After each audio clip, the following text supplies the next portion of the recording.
Vamos a esperar. Perfecto. Bueno. Damos entonces inicio a la reunión de hoy. Se me escucha bien, ¿no? Sí. Genial. Bueno, gracias por estar acá. Esta es la segunda clase de la segunda unidad de la materia. Como les comentaba, partimos de contenidos estrictamente teóricos y estamos llegando ya a aplicaciones prácticas de análisis político y prognosis, como me decía un colega de la comisión número 2. Decía, ¿cuándo vamos a poder analizar concretamente, profesor, alguna situación, ¿no? Entonces, bueno, hoy ya les doy las primeras herramientas. Vamos a hacer un pequeño recorrido, partimos de las cuestiones más teóricas respecto de qué es la política en el contexto contemporáneo, para llegar luego a la noción de Estado, complejizar luego la noción de Estado y ver modelos alternativos de desarrollo histórico entre Estado y mercado, no como opuestos, sino como presentes de manera constante en la historia del desarrollo del capitalismo. Y antes también, ¿no? Dice una cosa que creo que no mencioné en su clase oportunamente, si bien nosotros nos ocupamos del capitalismo porque es el régimen que actualmente impera a nivel mundial, la noción de distribución de recursos mediante el mercado o mediante el Estado es anterior al capitalismo. Digamos, en el régimen mercantil o esclavista también existía Estado, también existía mercado de otra manera.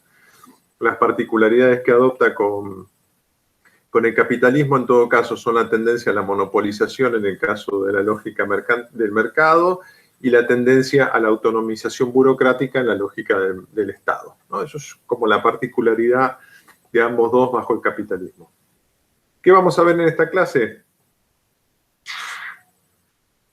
Dos cuestiones que me parecían importantes trabajar en relación a lo que veníamos viendo. La primera clase de la unidad 2 comenzamos a abordar cuestiones concretas, también desde un punto de vista más teórico, respecto del desarrollo del Estado en África y pensándolo en correlación con América Latina.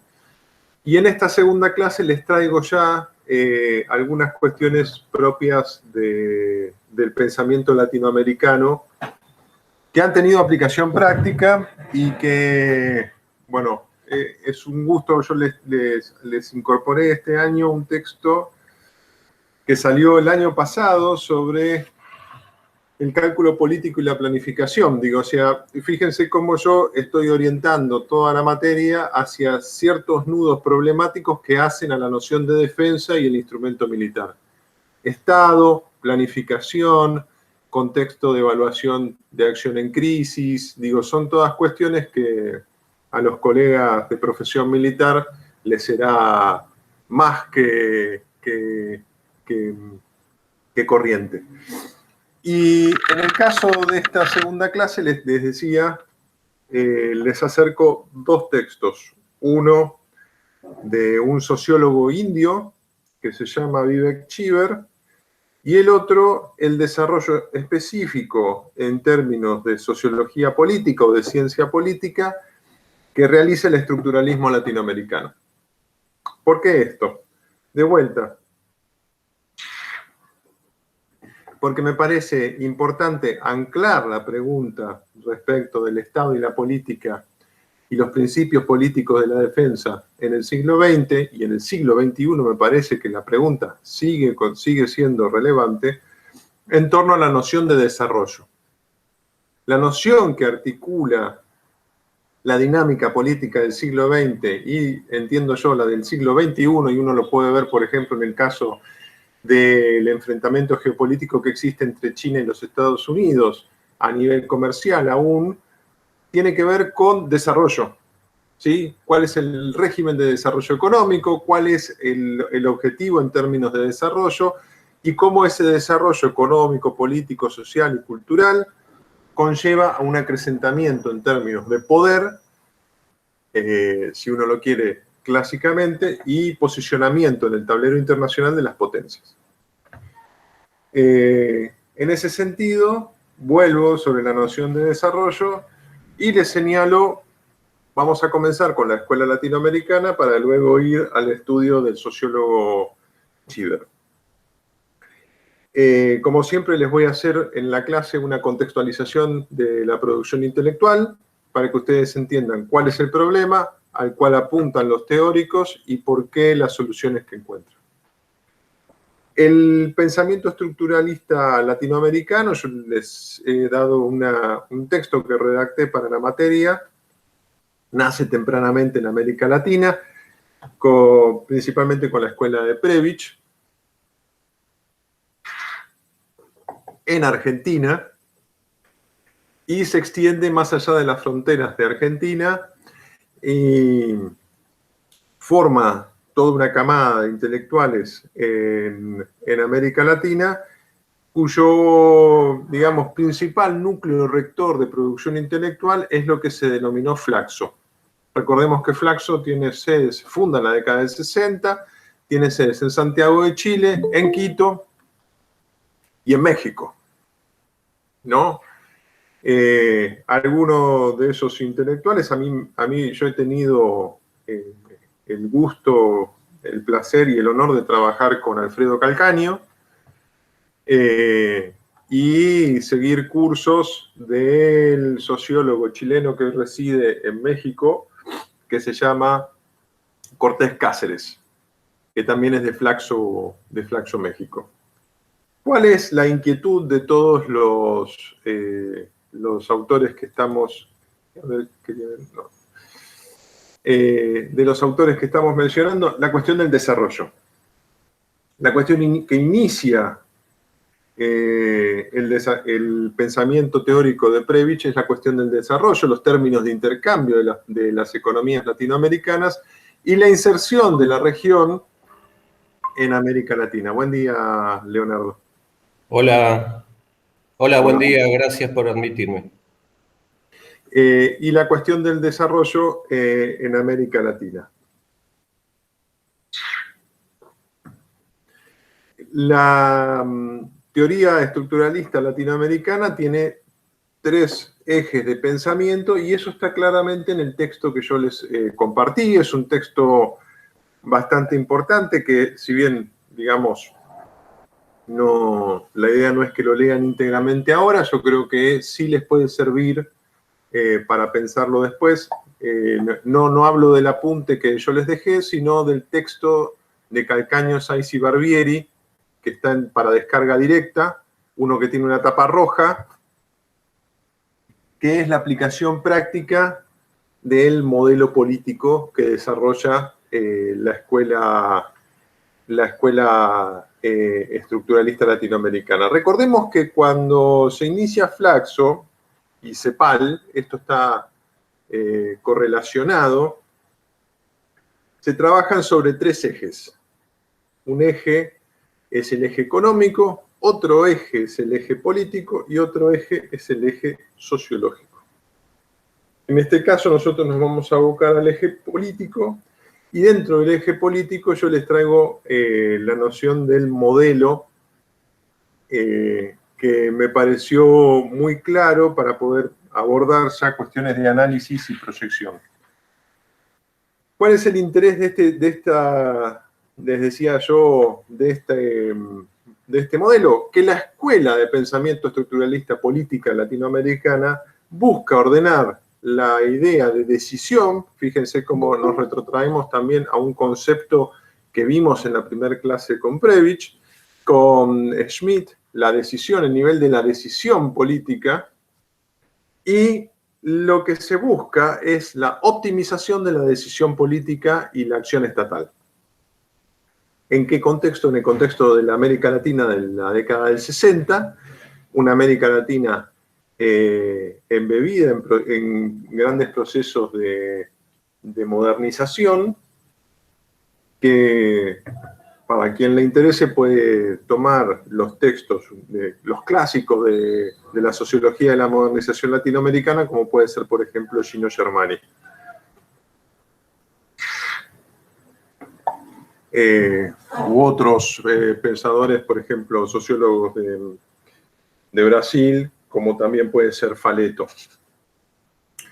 ¿Qué sucede entonces en el momento de la década del 60? Bueno, hay cambios, y frente a los cambios que hay en el contexto latinoamericano, se establecen ciertos modelos de acción, ciertos cursos de acción que modelizan la escuela estructuralista en torno a lo que ellos llaman los modelos de desarrollo. Ustedes verán en el texto que les presenté de Calcaño, Saiz y Barbieri, que hay 3 modelos de desarrollo pensados para América Latina. El primer modelo de desarrollo es el modelo que ellos denominan consumista. El segundo modelo de desarrollo es el modelo que ellos denominan orientado hacia la educación. Y el tercer modelo que ellos presentan es el modelo que denominan autoritario. Este trabajo de los autores lo que realizan, y también yo los invito, lo puse como bibliografía optativa de la materia, pero los invito a leer el texto de modelos matemáticos de Varsavsky y Calcaño. Varsavsky era otro intelectual argentino. Y en particular, si ustedes van al texto, no sé si ustedes lo pudieron descargar, yo lo voy a abrir y les voy a decir bien la página, creo que era la página 117, no recuerdo, ahora les digo el título del capítulo. Un segundito, por favor.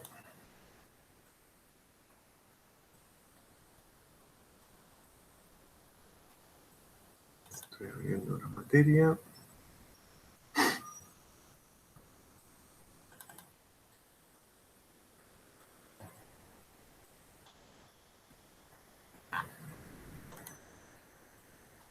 Acá estamos. Acá. Si ustedes van al...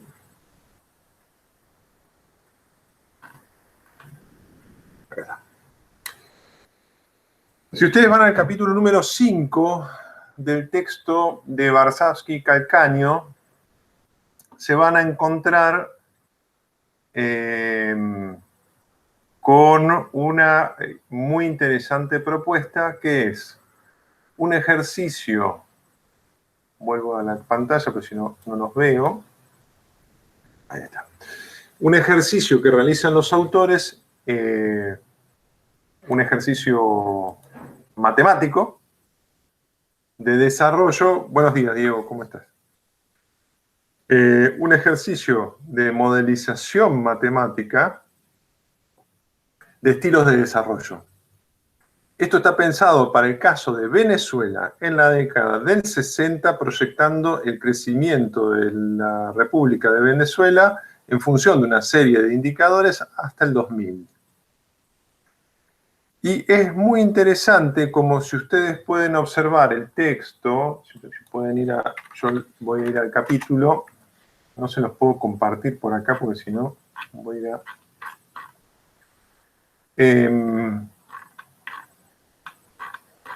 como en los considerandos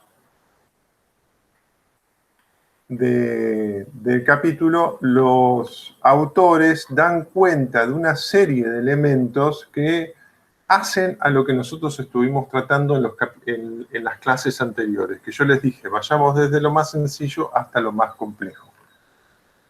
Para quienes tengan el texto abierto, podrán observarlo esto de la página 123 a la 126, hay una descripción cualitativa del modelo de desarrollo, en el cual los autores les dirán los elementos que ellos toman en cuenta para poder cuantificar luego, ellos utilizan un modelo matemático de producto-ingreso, que es el modelo del CENDES, de la Universidad Central de Venezuela de la década del 60, y sobre la base del modelo de desarrollo propuesto por la Universidad Central de Venezuela, hacen este modelo de desarrollo político, que es la base del texto de Calcaño, que sí les puse en bibliografía obligatoria.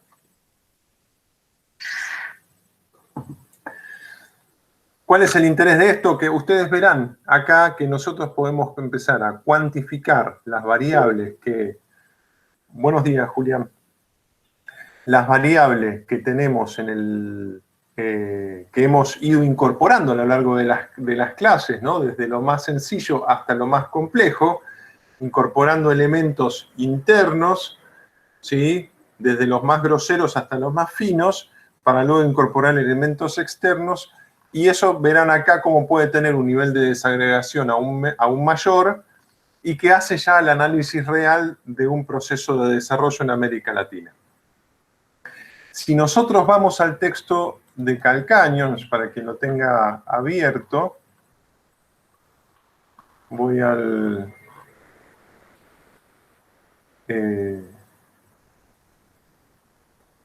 encontrarán en el capítulo número 2 la descripción de la realidad política, ¿sí? Y ahí van a encontrar los propósitos del método que presentan los autores, qué es una decisión política, cómo se describe la realidad. Esas primeras partes del capítulo, luego hay la utilización del método matemático, pero la primera parte del capítulo les puede dar a ustedes la comprensión de la voluntad de los autores para la formulación del modelo. Y antes, en el capítulo número 1, van a ver que los autores desarrollan este modelo político en función de las realidades regionales que encuentra América Latina. Entonces, fíjense ustedes cómo en el capítulo 1 van a encontrar que los autores ordenan la propuesta en función de países con industrialización incipiente, países con industrialización sustitutiva de importaciones y países con industrialización diversificada y compleja. Y ahí hay una subcategorización de los países de América Latina. Esta voluntad de sistematización, ordenamiento y desarrollo de una modelización es muy bueno como introducción, no lo puse como obligatorio, pero quien lo quiera leer lo puede tener como introducción, el texto de María Celeste Viedma. Y en la página número 2 del texto de Viedma dice: para Varsavsky el modelo es una imagen o representación de un sistema que incluye sus características y atributos, relaciones y conexiones. ¿Sí? Luego dice, el modelo explícito, esto ya es Varsavsky-Calcaño, el modelo explícito sirve para facilitar razonamientos lógicos deductivos u otorgar mayor consistencia lógica al razonamiento, dice Calcaño. Ambos textos con los cuales trabaja la autora son los dos textos que yo les puse como bibliografía obligatoria y optativa. ¿Cuál es el interés de esto? El interés de esto es pensar la realidad política latinoamericana a la luz de lo que yo considero el punto de inflexión en nuestra región, que es la década del 60. Los cambios más importantes que se dan en la región se dan en la década del 60. La década del 70 consolida dinámicas y tendencias que se gestan en la década posteriores a la Segunda Guerra Mundial en América Latina. Como verán, yo les decía en la propuesta del estructuralismo político latinoamericano, la intención es poder pensar los modelos de desarrollo, porque los autores interpretan que la principal cuestión a la cual se enfrenta la región latinoamericana es la forma en la cual se inserta en el mundo posterior a la Segunda Guerra Mundial y cuáles son las herramientas o cuál es el mejor modelo para desarrollar económicamente, es decir, incrementar la capacidad productiva, incidir en el mercado mundial y acrecentar el poder en un contexto en el cual las potencias que habían salido airosas de la Segunda Guerra Mundial iban desarrollando su capacidad tecnológica y productiva con creces y la región latinoamericana quedaba relegada.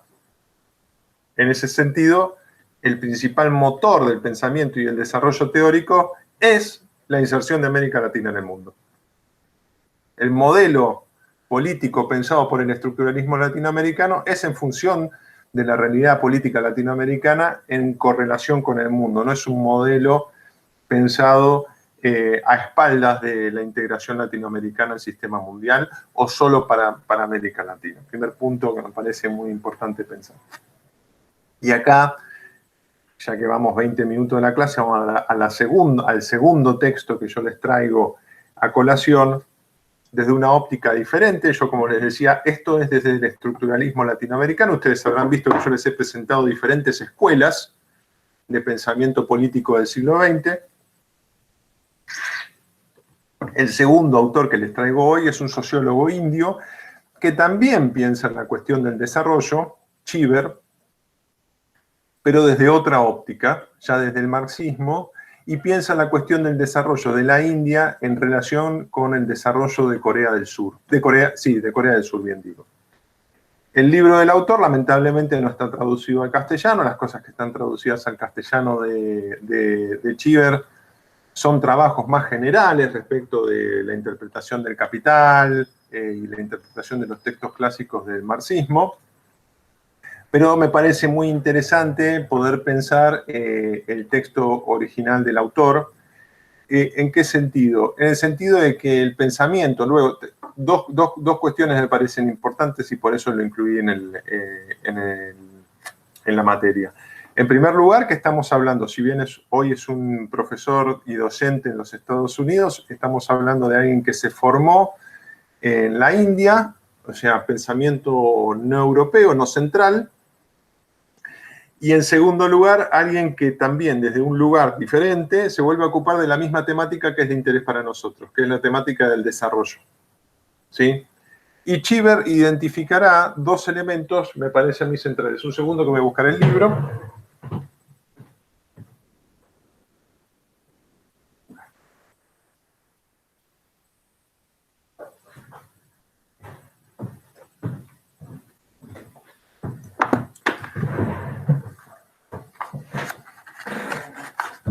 El modelo de desarrollo que nos trae el autor es el modelo de desarrollo con construcción estatal, que es una cuestión que en el texto del estructuralismo latinoamericano todavía, digamos, está en modelización, si uno quiere, matemática.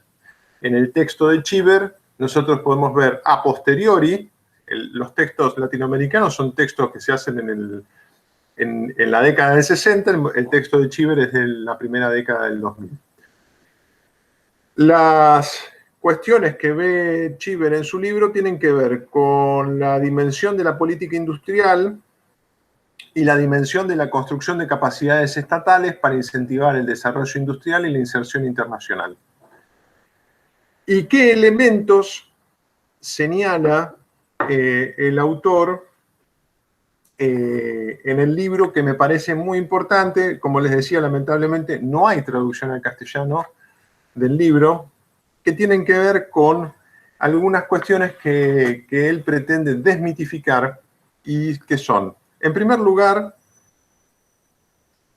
la noción del desarrollismo estatal, ¿sí?, como una capacidad de los estados no centrales para poder alcanzar niveles de desarrollo económico favorables a la inserción internacional de esos países.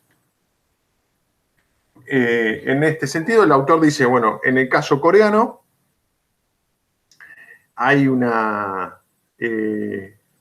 estado desarrollista que claramente desde el Estado, con la dictadura de Park, ordena a los actores políticos, ¿sí?, de todas las clases y fracciones de clase de Corea del Sur en torno a un sendero de desarrollo para posicionar a Corea del Sur como el primero de los tigres asiáticos. El segundo elemento que trata el autor en el libro es lo que él denomina el mito de la burguesía desarrollista. Hay un capítulo entero dedicado por el autor, fíjense cómo de vuelta el autor, sin hablar de América Latina, nos trae debates que son debates propios de la realidad política latinoamericana y que siguen hasta ahora, que es, por ejemplo, la cuestión del rol de las burguesías en América Latina.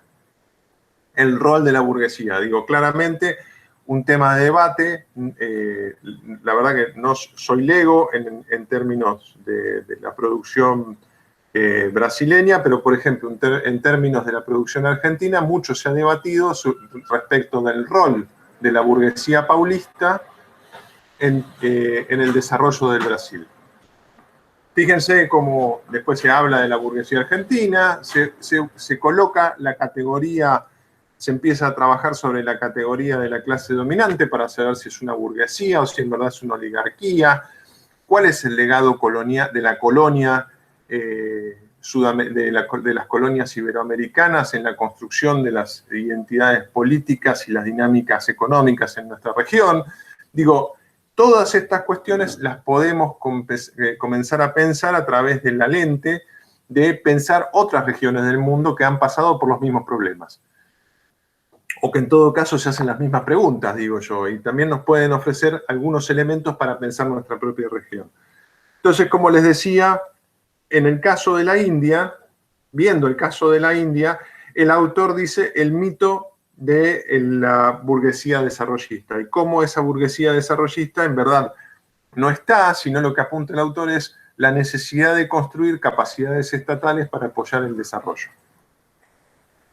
Y otro elemento fundamental para poder comprender, dice el autor, los modelos de desarrollo, el autor trabaja sobre la India y Corea como dos espacios territoriales, trabaja en particular sobre un estado de la India,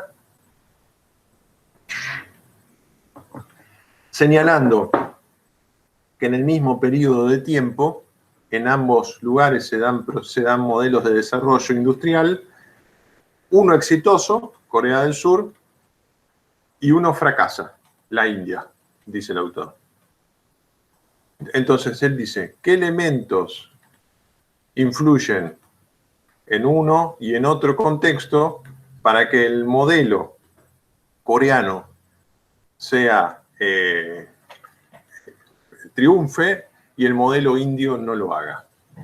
Entonces, ahí el autor señala algunas cuestiones que tienen que ver con, en el caso de la India, en primer punto, la cuestión que yo les señalaba recién de la burguesía desarrollista. El autor señala, por ejemplo, también en el caso coreano, es muy interesante, quien pueda leer el texto, si no, bueno, la idea es que lo vayamos trabajando entre todos, señala que no hay tal cosa como una burguesía desarrollista, sino, por ejemplo, en el caso coreano, es Park el que ordena a los actores industriales y señala cuáles son los nichos sobre los cuales hay que invertir y sobre qué elementos hay que favorecer el modelo económico coreano. Todo esto, de vuelta, creando capacidad estatal de regulación, dice el autor.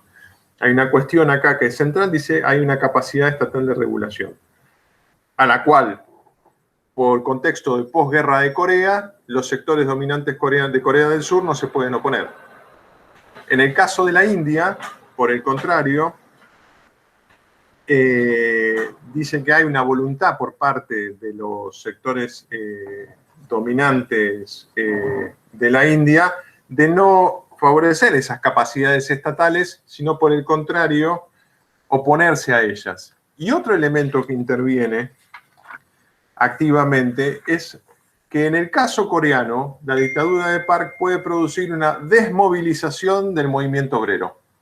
Dice que hay un fuerte movimiento obrero en Corea del Sur y la dictadura de Park logra estabilizar ese movimiento obrero, controlarlo y lo que él denomina construir lo que en la jerga coreana de la época se llamaba un movimiento obrero responsable. Y dice el autor, en el caso indio, el proceso de disciplinamiento de los sectores populares en la India no se puede dar y los sectores dominantes indios no adoptan una lógica productiva, sino que adoptan más bien una lógica comercial. Entonces se da una, y opuesta a la regulación estatal. Fíjense cómo de vuelta vuelven las dos categorías que yo les mencioné hace unas clases, la cuestión del desarrollo de la lógica de mercado y la cuestión del desarrollo de la lógica estatal. Favorece la lógica comercial y al mismo tiempo el Estado no logra hacerse del disciplinamiento de los sectores populares. Estos dos elementos, ¿sí?, hacen que la política industrial en Corea y en la India se dé de manera diferente. ¿Cuál es el interés del autor de este trabajo? Dos cuestiones muy importantes, a saber, de qué manera hoy en día la India trabaja su inserción en el sistema internacional y cuál es el rol de los sectores populares en la India, dice el autor, y cuál es el rol de los sectores populares en Corea, y dice, en Corea se da, a partir de la década del 90, una revuelta al Estado desarrollista, y en la India se da en la India la política industrial no triunfa y lo que se da es un proceso de sustitución de importaciones muy similar al de América Latina, y a partir de la década del 90 y del 2000 se da una gran crisis del proceso de sustitución de importaciones, concomitante con el proceso latinoamericano, y un cambio en términos de modelo de desarrollo en el territorio indio, muy similar al que se dio en América Latina. Fíjense de vuelta cómo, poniendo el eje en una región completamente ajena a la tradición política latinoamericana, podemos encontrar ciertos elementos que pueden en todo caso ilustrarnos o hacernos pensar en cuestiones que sí hacen al desarrollo de nuestros países en la región. Bueno, la idea de esta clase de vuelta es traer de lleno la última, digamos, fíjense ustedes como la cuestión del desarrollo se las traje para poder pensarla respecto de la realidad latinoamericana y cómo ella está presente en la realidad de otros países. Los invito, sí, a leer el modelo de Calcaño. No, yo sé que la parte matemática a muchos les es completamente difícil.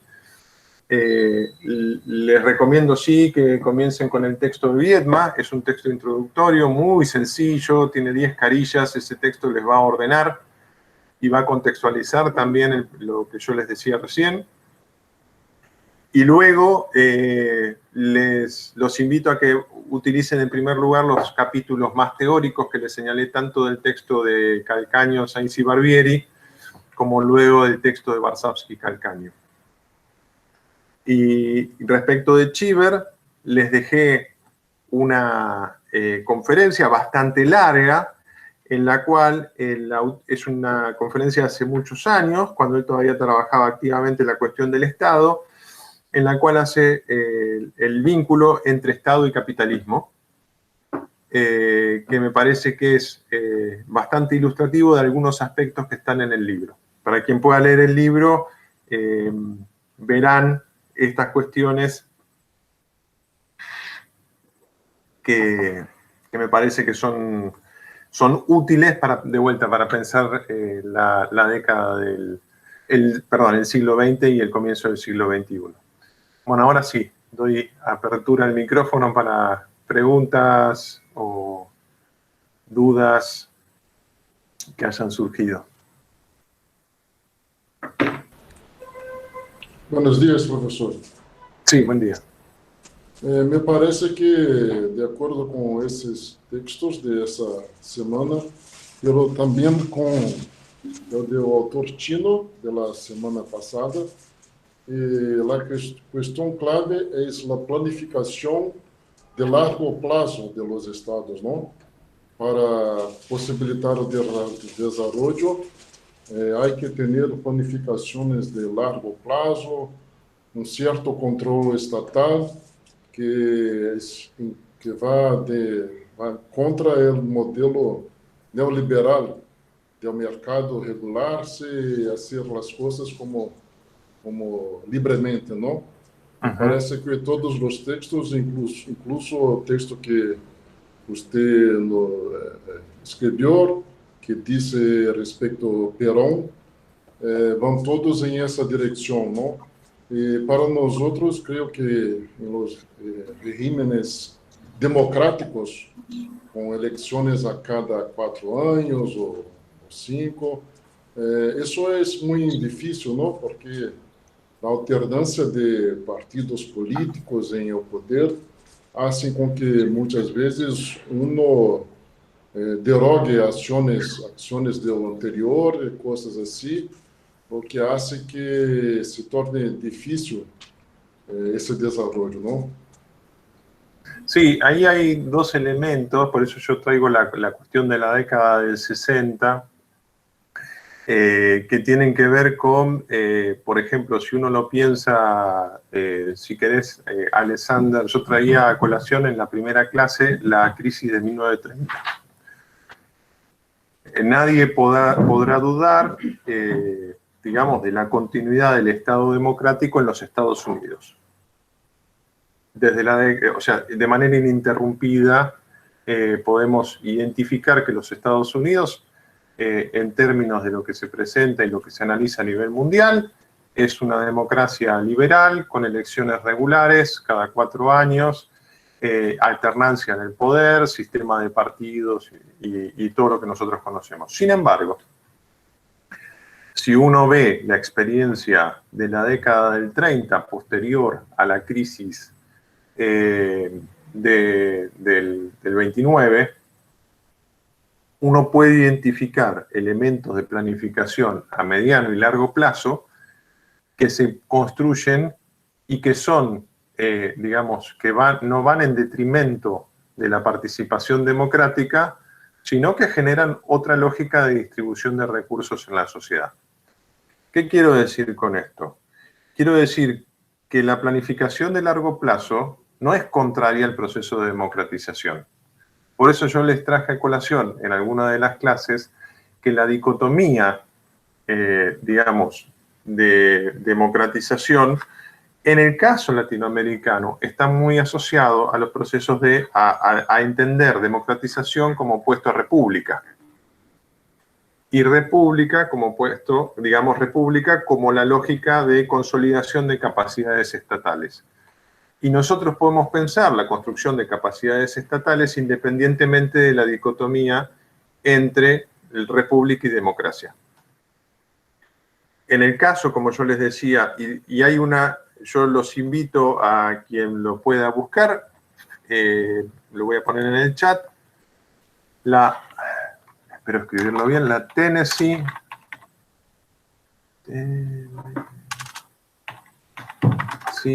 Valley Authority.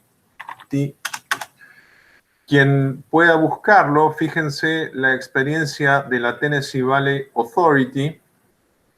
Es una institución norteamericana creada en el New Deal que subsistió hasta la década del 80, creo, hasta la década del 90. Fíjense cómo pervive en el tiempo de la década del 30 casi hasta la década del 90. Es una institución de planificación estatal con integración vertical. Producía todo, nace como una compañía de electricidad, pero terminó produciendo, era una autoridad que regulaba todo el valle del río Tennessee en los Estados Unidos y producía energía eléctrica, vivienda, daba mejoras en términos de, digamos, financiamiento para construcción de escuelas, hospitales, fomentaba la industria en la región, todo siempre con participación estatal. Estamos hablando de un ente público, 100% público. En el caso, por ejemplo, pensemos en el caso de Gran Bretaña, también nadie puede dudar, digamos, de la democracia liberal británica, más allá de que existe un régimen monárquico, la democracia parlamentaria. Del mismo modo, también, digamos, allí, en el caso británico, se da modelos de planificación a largo plazo, que entran en crisis con el gobierno de Thatcher. ¿Sí? Fíjense que lo que estoy señalando, uno podría pensar que en términos generales el modelo de planificación sea democrático o sea autoritario, entra en crisis a nivel mundial en la década del 80. Es muy interesante, yo lamentablemente no he tenido el tiempo de sistematizarlo, pero he trabajado en el marco de mi tesis doctoral, que no he finalizado, los debates que se dan a nivel internacional respecto de las empresas públicas en la década del 60. En el marco de Naciones Unidas se organizan una serie de conferencias a partir de 1962, que se prolongan hasta la década del 70, en el cual, estas conferencias son muy interesantes, en el cual se da un profundo debate respecto del rol de las empresas públicas. De esas conferencias participan los países del llamado en ese momento primer mundo, segundo mundo y tercer mundo. Es decir, todos los países que respondían al modelo de integración atlántica, todos los países que respondían al Comecon y los países de los no alineados. Todos ellos participan de esas conferencias. Y en esas conferencias es muy interesante porque comienza a darse un debate muy fuerte respecto de la noción de eficiencia en la asignación de recursos por parte del Estado.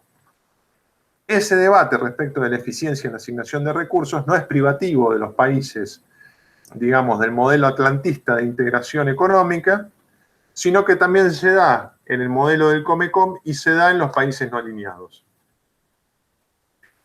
Entonces, y de vuelta, lo que está para mí en debate es cuál es el modelo de desarrollo. Cuando Alexander traía a colación el autor chino de la semana pasada y el modelo legalista estatal que permite el desarrollo de capitalismo de mercado dirigido por el Estado, como es el caso chino, veremos entonces que, por eso yo les decía, separemos la cuestión de las capacidades estatales de la dicotomía democracia-república.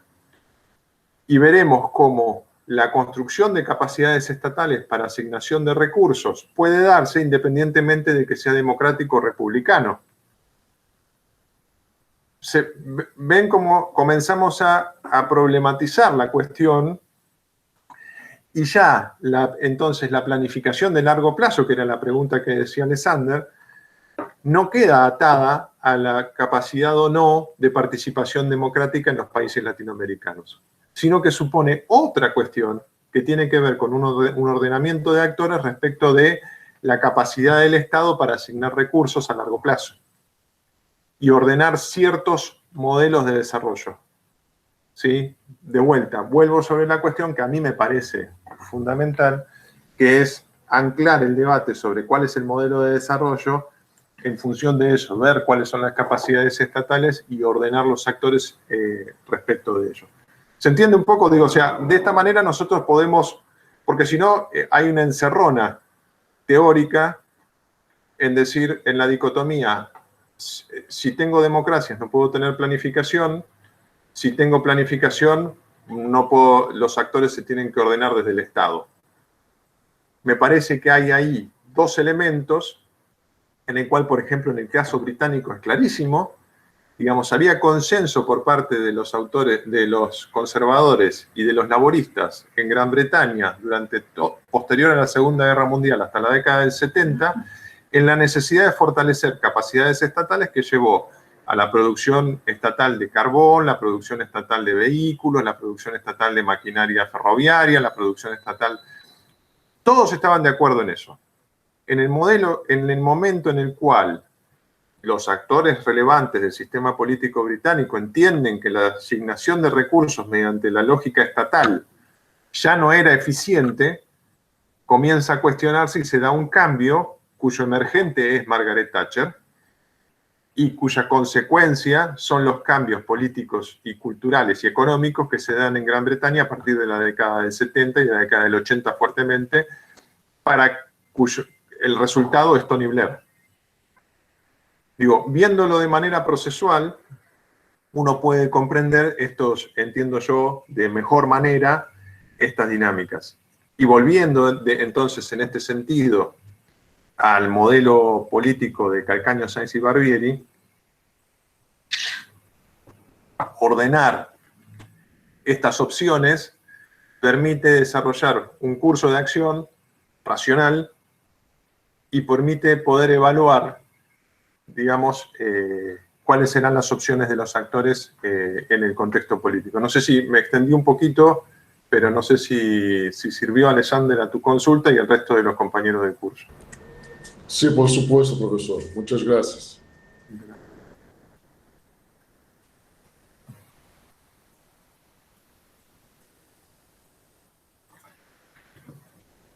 No sé si hay alguna consulta más o alguna duda, inquietud. Sí, profesor, disculpe. Leonardo, sí.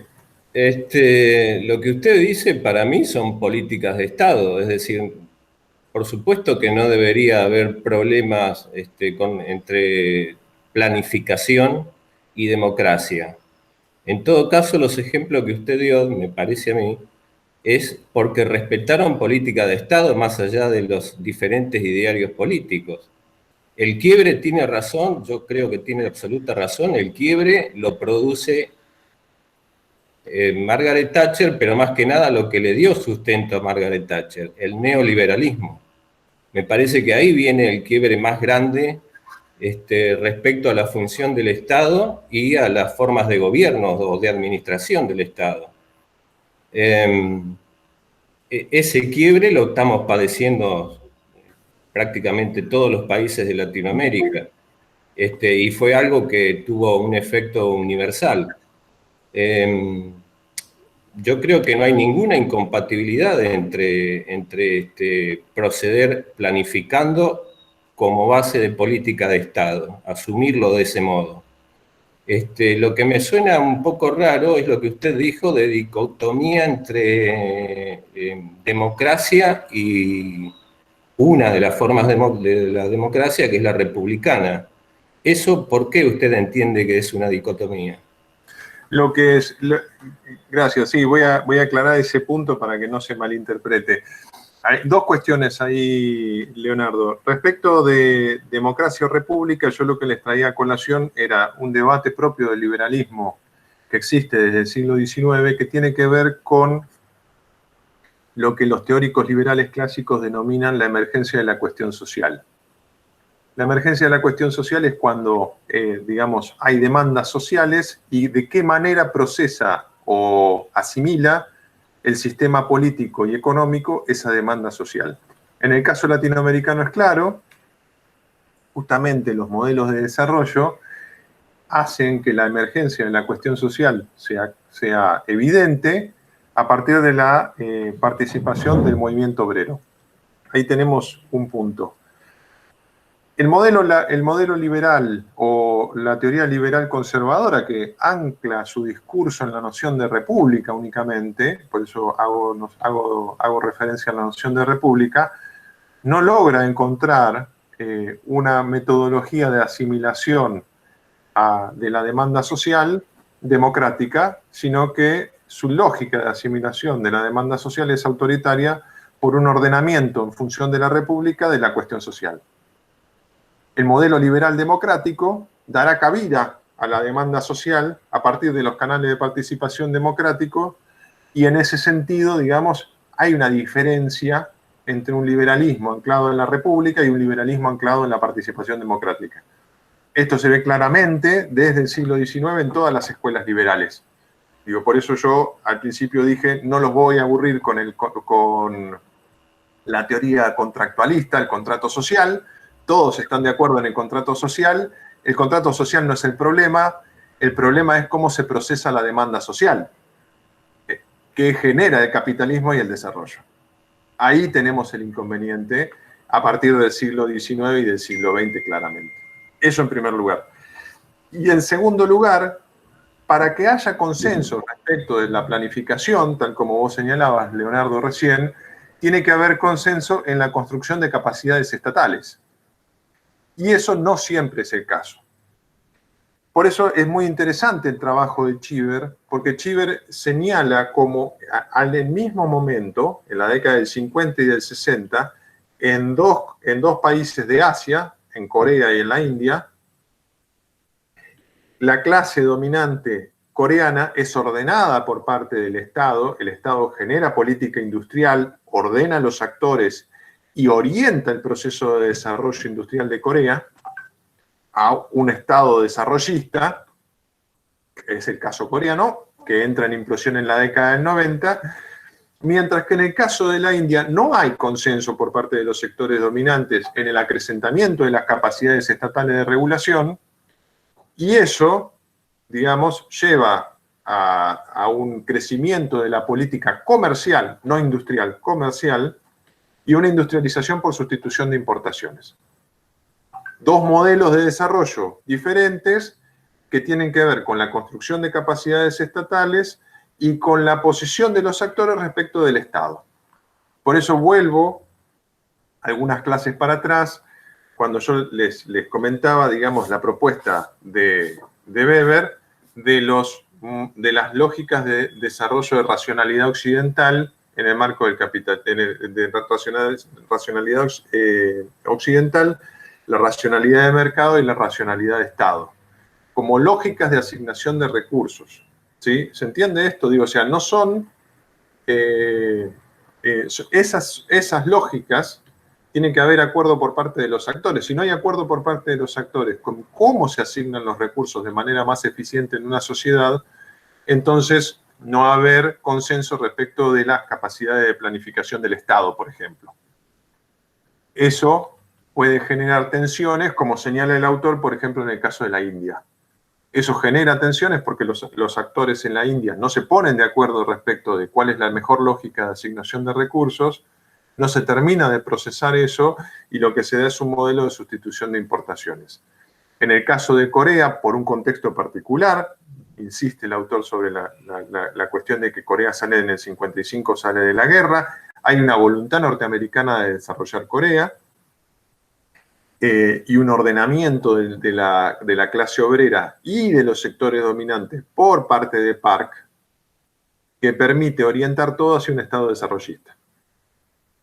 Pero digamos, hay una construcción de consenso en toda la sociedad respecto de esas capacidades estatales. Por eso yo les traje a colación los otros ejemplos.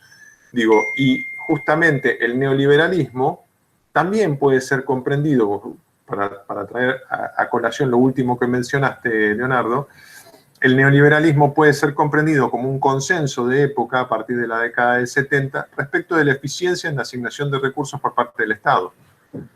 Digamos, no es casual que las escuelas neoliberales iniciadas en Suiza y en la Universidad de Chicago en los Estados Unidos comiencen a formar en todos los países del mundo consensos respecto de que el Estado no es eficiente en la asignación de recursos. Por supuesto, eso es tomado por ciertos actores sociales para los cuales es funcional ese discurso en términos de su propia posición de poder y su proyección de poder en el contexto internacional. Digo, o sea, siempre traigo a colación la cuestión de la política y lo que terminamos analizando es el interés de los actores, ¿sí? Hacia adentro y hacia afuera de la sociedad. No olvidemos que la cuestión del Estado es el control de un territorio. No sé si esto sirvió un poco, Leonardo, o es peor ahora. No. Está claro y se lo agradezco. Me había quedado pendiente esa pequeña pregunta. Gracias, profe. Falta más.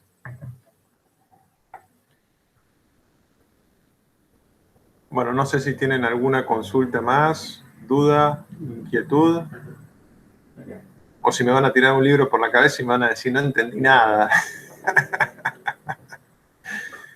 Bueno, en todo caso, para no extenderme mucho, ya saben, después me cuesta subir el video, vamos a cortar la clase acá, queda abierto el foro. Yo sé que este foro va a generar más debate porque es un foro en el cual ya comenzamos a hablar de América Latina y de la década del 60 a la actualidad. Eso tiene, y ya comenzamos a mencionar algunos elementos que hacen a la política actual, como la cuestión del movimiento obrero, la cuestión del mito de la burguesía industrialista, la cuestión de la planificación y la democracia. Así que nada, los invito ahí a participar y a leer los textos y bueno, quedamos en contacto vía plataforma. Les agradezco mucho estar acá. Ok, Chao, gracias. buena semana. Gracias, buen día. Igualmente, buen día. Gracias, professor. Bom dia.